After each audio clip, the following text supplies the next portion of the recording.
कार्तिक महा महात्म्य का 17वां अध्याय। उस समय शिवजी के गण प्रबल थे और उन्होंने जलंधर के शुंभ निशुंभ और महाअसुर काल नेमी आदि को पराजित कर दिया।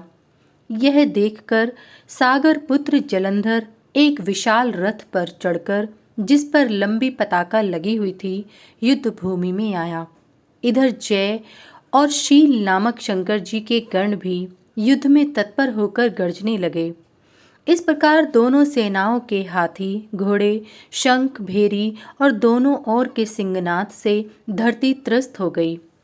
जलंधर ने कुहरे के समान असंख्य बाणों को फेंककर पृथ्वी से आकाश तक व्याप्त कर दिया और नंदी को 5, गणेश को 5, वीरभद्र को एक साथ ही 20 बाण मारकर उनके शरीर को छेद दिया और मेघ के समान गर्जना करने लगा।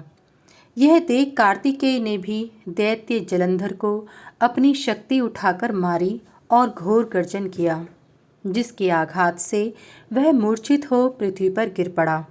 परंतु वह शीघ्र ही उठ पड़ा और क्रोधाविष्ट हो कार्तिकेय पर अपनी गदा से प्रहार करने लगा।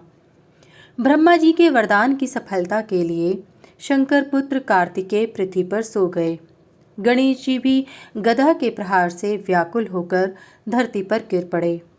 नंदी व्याकुल हो गदा प्रहार से पृथ्वी पर गिर गए।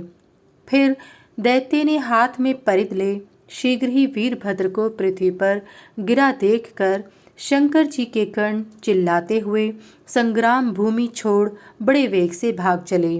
वे भागे हुए गण शीघ्र ही शिवजी के पास आ गए और व्याकुलता से युद्ध का सब समाचार कह सुनाया। लीलाधारी भगवान ने उन्हें अभय दे सबका संतोष वर्धन किया।